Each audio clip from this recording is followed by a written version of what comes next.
ఈ వీడియో చూస్తే పిచ్చివాళ్ళు అయిపోతారు. ఇది బలహీన హృదయాల కోసం కాదు, కానీ జరగబోయేది మీరు ఖచ్చితంగా తెలుసుకోవాలి. మరణం నుంచి తప్పించుకొని బ్రతకడానికి మనిషి ఎంతవరకు పోరాడతాడో మనం చూసాం. కానీ వినండి, ఒకరోజు రాబోతుంది.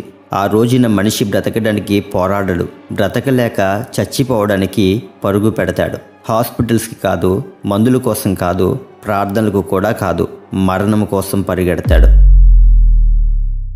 ఆ రోజు భూమి మీద ఉన్న మనుషులు అందరూ ఒకేసారి మరణించడానికి వెతుకుతారు. ఎందుకంటే అగాధం తెరుచుకుంటుంది. అక్కడ నుండి మిడతలు, శిక్షలు వస్తాయి.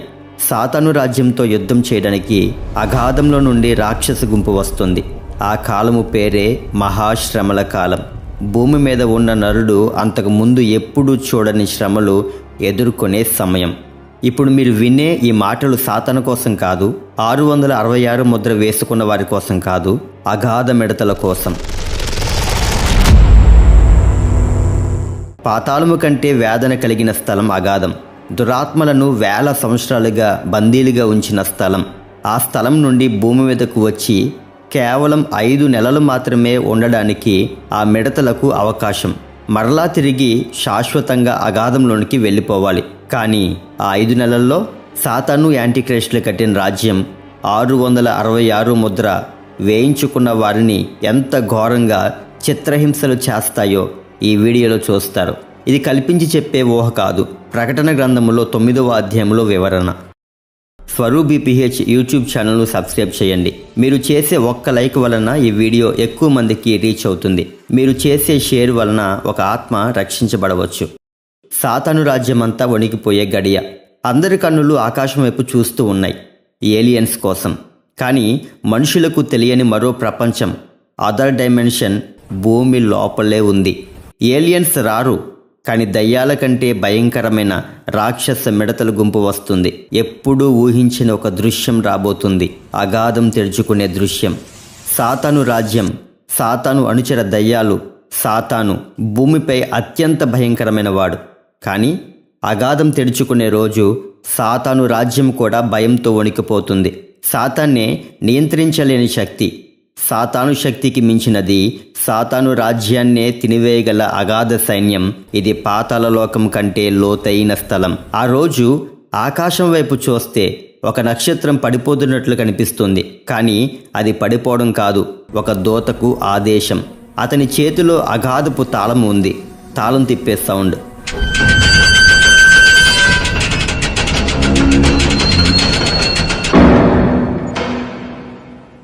ఒక డీప్ మెటల్ గ్రైండ్, భూమి కంపించే వైబ్రేషన్ రోర్, శ్వాస ఆగేంత సస్పెన్స్. తాళం తెరిచిన క్షణం భూమి మీదకి నరకం ఊపిరి పీల్చుకుంటుంది. మొదట చిక్కటి పొగ. అది పొగ కాదు, జీవం ఉన్న చీకటి. సూర్యుని మింగేంత దట్టం, నగరాలపై ఎగిరిపడేంత భారీ విస్తీర్ణం.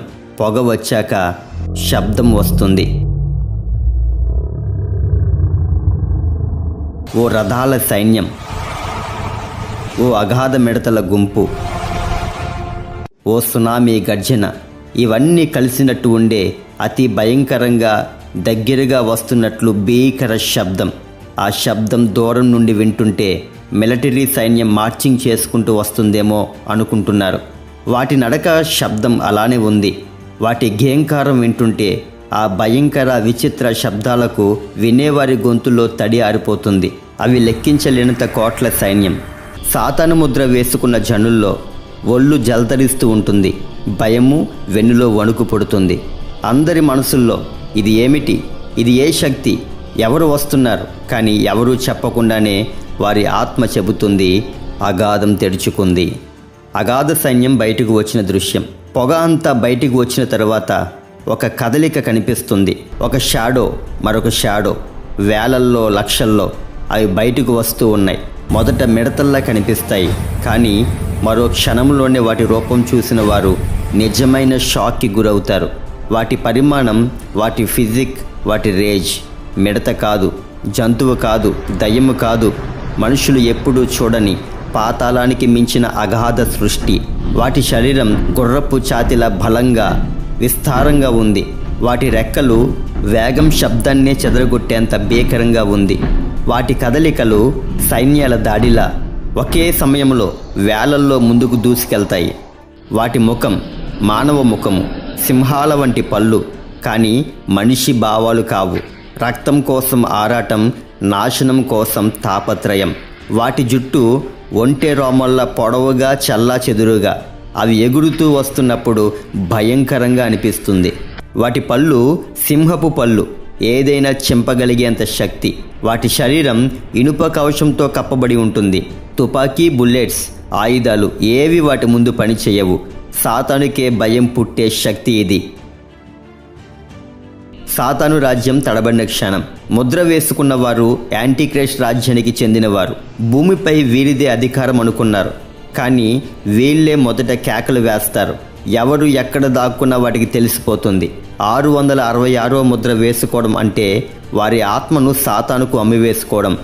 సాతానికి అమ్మివేసుకున్న వారి ఆత్మలు ఎక్కడ దాక్కున్నా అగాధ మిడతలకు తెలిసిపోతుంది. టవర్ నుండి మొబైల్స్ ఎలా సిగ్నల్స్ తీసుకుంటాయో అదేవిధంగా నువ్వు ఎక్కడ ఉన్నా వాటి సెన్సార్స్కి తెలిసిపోతుంది. ఎందుకంటే అగాధ జీవులు మానవుల శరీరాన్ని కాదు, వారి ఆత్మలపై ఉన్న 666వ ముద్రను చూస్తాయి. అది స్పిరిట్ వరల్డ్లో వెలిగే నియాన్ లైట్ లాంటిది, ఆధ్యాత్మిక రక్తవాసన లాంటిది, దూరం నుండే అట్రాక్ట్ అయ్యే సిగ్నల్ లాంటిది. వాటి విధ్వంసం ప్రారంభమవుతుంది. అగాధ సైన్యము భూమిపై దాడి ఎలా ఉంటుంది? సూర్యుడు మసకబారిపోతాడు. పొగ మొత్తం ఆకాశాన్ని మింగేసి ప్రపంచంలో చీకటి ఉంటుంది. ఆ చీకటిలో నుంచి వాటి రెక్కల శబ్దం మొదట మైళ్ళ దూరంగా కూడా వినిపిస్తుంది. ఒక సిటీ మొత్తం వణికేటట్టు, కిటికీలు కదిలేటట్టు, గట్టిగా శ్వాస తీసుకున్న వినిపించేటట్టుగా భీకరంగా. 666 ముద్ర వేసుకున్న వారు ఇంకా తామే సూపర్ పవర్ అన్నట్లు నటించేవారు ఇప్పుడు భూకంపం వచ్చినట్టు పారిపోతూ ఉన్నారు. దూరం నుంచి కంపిస్తూ ఉంది. అగాధ సైన్యం ఒకే అలలా భూమి మీదకు దూసుకొస్తుంది. ఇది జంతు శబ్దం కాదు, ఇది విజృంభించిన నరక యుద్ధ బృందం. వాటి కాళ్ళు తడబడకుండా పరుగులు తీస్తూ ఉన్నాయి. వీరి అంతరంగంలో ఒకటే మాట, చావాలి, చావాలి, ఇక బ్రతకలేం. కానీ మరణం దూరం అవుతుంది అనే భయంకర వాస్తవం. ఒక అగాధ జీవి ఒక వ్యక్తిని పట్టుకుంది. దానికి ఉన్న అనేక తేలు వంటి తోకలలో ఒకదానితో శరీరంలో పొడుస్తుంది. కత్తి కంటే వాడి తేలుకు మించిన విషం. ఆ వ్యక్తి నేలపై పడి కొట్టుకుంటూ ఉన్నాడు. కాళ్ళు బద్దలవుతున్నట్లు, నరాలు ఫైర్ అవుతున్నట్లు, ఛాతీ పగిలిపోతున్నట్లు. వాడు కేకలు వేస్తాడు. దానిని చూస్తున్న మిగిలిన వారు వణికిపోతారు. అయిపోలేదు. రెండో కొండెంతో మరలా పొడుస్తుంది. మూడో కొండెం, నాలుగో కొండెం. ఒక్క రోజులో అనేక సార్లు దాడి చేస్తాయి. చుట్టూ మరికొన్ని దూసుకు వస్తూ ఉన్నాయి. మరణం అతని దగ్గరికి వస్తున్నట్లు అనిపిస్తుంది. కానీ అతడి ముందు ఆగిపోతుంది. అతడిని తాకదు, అతడిని తీసుకుపోదు. ఎందుకో తెలుసా? మరణాన్ని ప్రేమిస్తారు కానీ అది పారిపోతుంది అని వ్రాయబడింది. ఎందుకు? కామెంట్ చేయండి. ఒక వీడియో చేయడానికి ట్రై చేస్తా. బైబిల్ చెప్పినట్లే మరణం అతడికి దొరకదు. అతడు చేతులు నేల మీద కొట్టుకుంటూ, చిన్న పిల్లాడులా అరుస్తూ, నాలుక కడుచుకుంటూ, దేవుడా నన్ను తీసుకెళ్ళు, నన్ను చావనివ్వు, ఇక బాధ తట్టుకోలేను. ఇన్ని రోజులు మరణానికి దయలేదు అనేవాళ్ళు. కానీ ఇప్పుడు అదే మరణం వారి మీద జాలి చూపి వారి దగ్గరికి రాదు. నీ వేదన చూసి సంతోషించడానికి దూరంగానే ఉండిపోతుంది. ఎందుకంటే దేవుడు అదే తీర్పుగా నిర్ణయించాడు. 5 నెలలు బాధపడాలి. ఈ దృశ్యం చూస్తూ ఇంకా ముద్ర వేసుకున్నవారు దూరం నుండే చావడం కోసం యత్నిస్తారు. బిల్డింగ్ పైకెక్కి దూకుతారు. శరీరం పగిలిపోతుంది, రక్తం కారిపోతుంది, ఇంకా బాధ పెరుగుతుంది, కానీ బ్రతికే ఉంటారు. తుపాకీతో కాల్చుకుంటారు, రక్తం పోతుంది, బాధ పెరుగుతుంది, కానీ మరణం మాత్రం రాదు. ప్రపంచం విపరీతమైన శబ్దాలతో నిండిపోతుంది. కేకలు, ఆర్తనాదాలు, బాధ, రెక్కల గర్జనలు. 5 నెలల పాటు నాన్ స్టాప్ నరకం.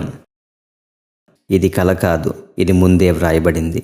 సాతాను రాజ్యం పతనం, అగాధ సైన్యం వేట మొదలు. ముద్ర వేసుకున్న వారు ఒకప్పుడు అతి ధైర్యంగా నడిచేవారు. సాధారణ మానవుల్ని హేళన చేసేవారు. సువార్త అడ్డుకున్నారు. చర్చిలు ధ్వంసం చేశారు. చివరికి పరిశుద్ధుల రక్తం భూమి మీద వలకపోశారు. ఆ తీక్షణమైన తీర్పు వారి మీదకు వచ్చింది. మరణము కూడా హేళన చేస్తుంది. యాంటీ క్రైస్ట్ రాజ్యం చీకటి అయ్యింది.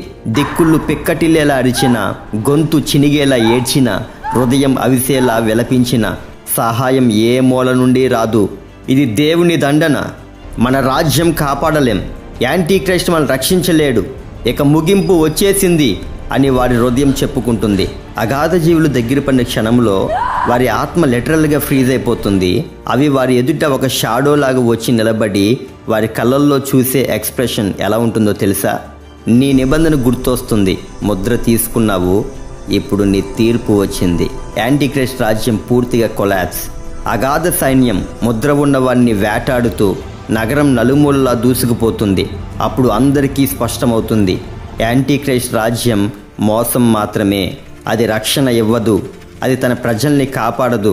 666వ ముద్ర వేసుకున్న వారు అతి పెద్ద అనర్థం చేసుకున్నామని గ్రహిస్తారు. తమ చేతులను చూసుకుంటారు. వారి చేతులపై స్పిరిచువల్ గ్లో, వారిని మరణించడానికి కూడా అనుమతించని తీర్పు యొక్క గుర్తు.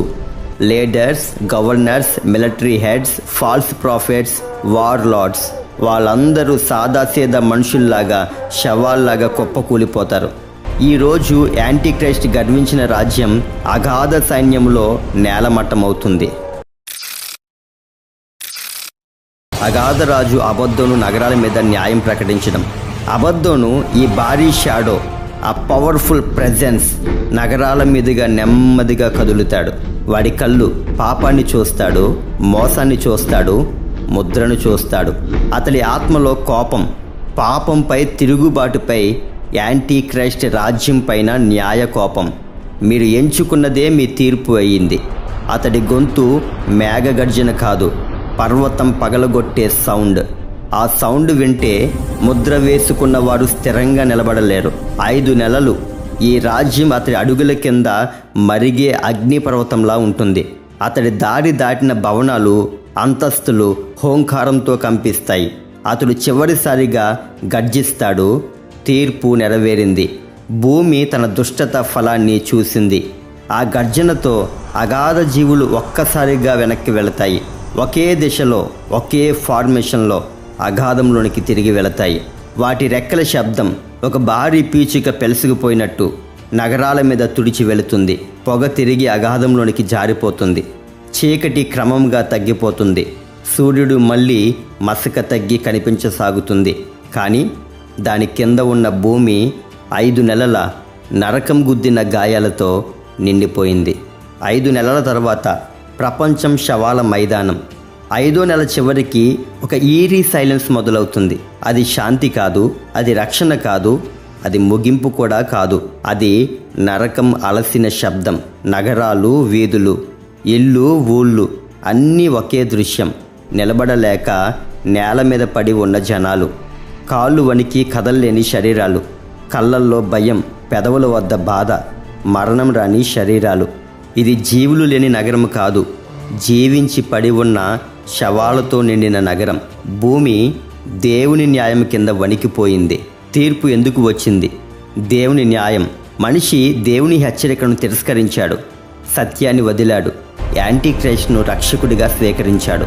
666వ ముద్ర తీసుకున్నాడు, దేవుని చిత్తాన్ని తక్కువగా చేశాడు. ఈ తీర్పు దేవుని కోపం కాదు, దేవుని న్యాయం. అందుకే అగాధ మిడతలు దాడి చేయడం, అందుకే మరణం దూరం అవ్వడం, అందుకే 5 నెలల నరకం. నరుడు తీసుకున్న నిర్ణయం ఎన్నో కాన్సిక్వెన్సెస్ తీసుకొచ్చాయి. రక్షణ గురించి మనం చాలాసార్లు విన్నాం. చాలామంది అంటారు, రక్షణ తీసుకుంటానులే, టైం ఉంది అని. నువ్వు దేవుని రాకడ మిస్ అయితే ఈ మిడతలను ఎదుర్కోవాల్సి వస్తుంది.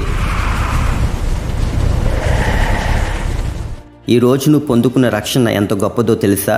ఇలాంటి రోజుల అన్నిటిలోంచి కాపాడుతుంది. అందుకే దీనిని రక్షణ అని పిలిచారు. కేవలం నీ ఆత్మను మాత్రమే కాదు రక్షించేది, నీ శరీరాన్ని కూడా రక్షిస్తుంది. కాబట్టి దాని విషయమే దేవునికి కృతజ్ఞతాస్తుతులు చెల్లిస్తూ, యేసయ్య మమ్మల్ని రక్షించినందుకు స్తోత్రం అని మీ కామెంట్ని టైప్ చేయండి. ఇలాంటి మరిన్ని వీడియోస్ కోసం మన స్వరూప్ బీపీఏ ఛానల్ను సబ్స్క్రైబ్ చేయండి. తప్పకుండా లైక్ చేసి అనేకులకు ఈ వీడియోను షేర్ చేయండి. దేవుడు మిమ్మల్ని దీవించునుగాక. ఆమేన్.